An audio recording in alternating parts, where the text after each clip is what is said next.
Weekend सवालों का अंत। आपके सवाल सर्जरी के जवाब।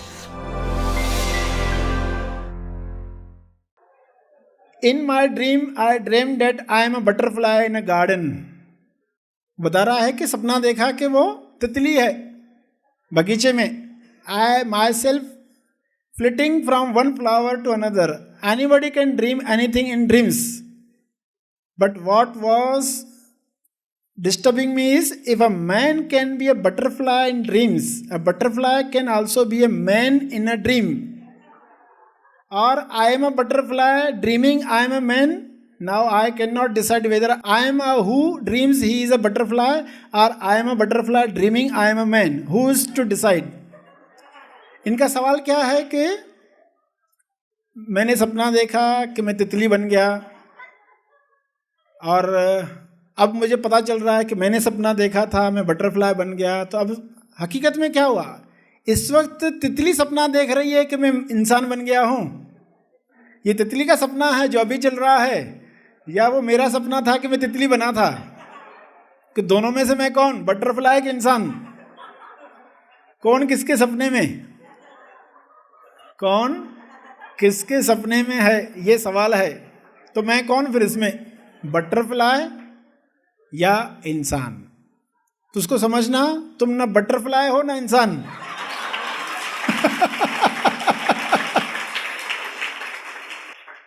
तुम हो वह साक्षी जो इन्हें देखकर स्वसाक्षी बनना चाहता है।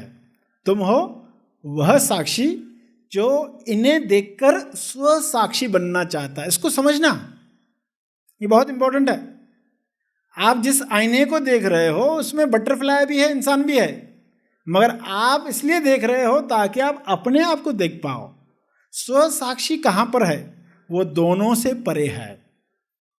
उदाहरण क्या समझे कि आप टीवी देख रहे हो एक कमरे में, टीवी पर प्रोग्राम चल रहे हैं और अचानक लाइट बंद हो गई। लाइट बंद हो गई तो स्क्रीन डार्क हो गई, कमरे में अंधेरा आ गया। बाहर से कुछ वाहन जा रहे हैं, उनकी लाइट स्क्रीन पर गिर रही है और उसकी वजह से कुछ पिक्चर्स बन रही है, कुछ पिक्चर्स स्क्रीन पर बन रही है। पहले भी कुछ पिक्चर्स थी, अभी भी कुछ पिक्चर्स है, मगर देखने वाला सोफा सेट पर है। देखने वाला सोफा सेट पर है, वो सोफारी है, वो वहाँ से देख रहा है। जब पिक्चर चल रही थी तभी भी वो सोफा सेट पर था, तभी भी वो अलग था। जब बटरफ्लाई देख रहा था तभी भी वो अलग था। जब इंसान को देख रहा है तभी भी वो अलग है, वो हमेशा सोफा सेट पर है। तकलीफ यह है कि वो पिक्चर भी देखता है और बाहर की लाइट से बनने वाले चित्र भी देखता है, सिर्फ सोफा सेट नहीं देख पाता। ये एक आश्चर्य अगर आपने नोट किया हो कि जब भी रात में आप सपना देखते हो तो दुनिया में हर जगह होते हो, सिर्फ उस जगह को छोड़कर जहां होते हो। जिस बेड पर सोए हुए हो वह दृश्य कोई आपका फिल्माए, कोई शूटिंग करे। जब आप सोए हो नींद में, कोई शूटिंग ले आपकी, आपका फोटो निकाले और आपको बताए कि सपने में ये फोटो देखा क्या? बोले कि सिर्फ यही नहीं देखा, बाकी सब देखा। सिर्फ यही नहीं देखा, बाकी सब देखा। तो इंसान में क्या देख रहा है? वो जहां से देख रहा है खाली वो नहीं देख रहा है, बाकी सब देख रहा है। तो इसलिए उलझ जाता है, मैं बटरफ्लाई हूं कि मैं इंसान हूं, दोनों में से मैं कौन हूं? बड़ा कन्फ्यूजन है। कन्फ्यूजन वाली बात ही नहीं है, तुम दोनों नहीं हो। कन्फ्यूजन तब होता जब दोनों में से एक होते। कन्फ्यूजन तब था जब दोनों में से एक होते तो कन्फ्यूजन था। तुम दोनों नहीं हो, तुम दोनों से परे स्वसाक्षी हो। साक्षी देखने वाला, विटनेस। कटहरे में साक्षी को बुलाया जाता ना अदालत में, तो बताता है मैंने देखा, ऐसा ऐसा हो रहा था, क्यों नहीं बचाया? अरे भाई मैं क्यों बचाऊं? वो कहेगा मैं क्यों बचाऊं, मैंने देखा, मुझे नहीं उलझना था उसके अंदर, वरना शायद पुलिस वाले मुझे ही पकड़ कर जाते। मैंने सिर्फ देखा, मैं साक्षी था। और साक्षी भी इसलिए था क्योंकि उस सीन के द्वारा मैं अपने आप की इंक्वायरी करना चाहता था कि मेरे अंदर क्या भाव उठे, मेरे अंदर कौन सी प्रोग्रामिंग है, मैं अपने बारे में जानना चाहता था, इसलिए देखा। बटरफ्लाई को भी देखा, इसलिए देखा कि मेरे अंदर क्या चीज़ है। जिसमें मैं अटकता हूं, तो फिर ये जानना ज्यादा इंपॉर्टेंट है।